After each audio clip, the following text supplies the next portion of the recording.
So gaya ng tanong ko nga sir dito sa bagong nadiskubring Malampaya East 1, itong bagong reservoir no ng deposito ng natural gas diyan sa may Palawan. 5 kilometro lang daw itong silangan.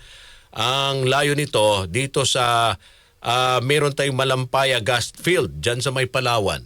Ano yung magiging pakinabang nito? Kasi sinasabi magandang balita ito. Sa mahigit isang dekada, ngayon lang nakadiskubre tayo ng malaking gas find sa Pilipinas. Ano naman ang magiging pakinabang nito sa bawat tahanan? Opo, Sir Pete.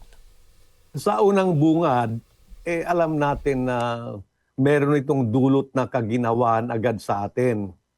Sapagkat alam naman natin na malaking porsyento ng supply ng kuryente sa atin ay mula sa tinatawag na imported na fuel, na oil at saka coal, na kung saan tayo ay subject sa tinatawag na presyo niya na hindi matatag, hindi stable na presyo.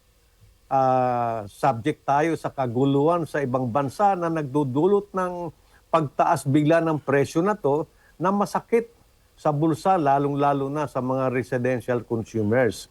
Kaya itong pagkadiskubre ng bagong natural gas field dyan sa may silangan ng Palawan, ito ay dapat magdulot sa atin ng unang bungad kaginawahan agad, sapagkat ito ay local na gas. Ibig sabihin, ito ay maaasahan natin dahil ito ay dito lang sa amin. Hindi na natin ito binibili mula sa ibang bansa. Hindi na ito imported. So mas malaking bagay.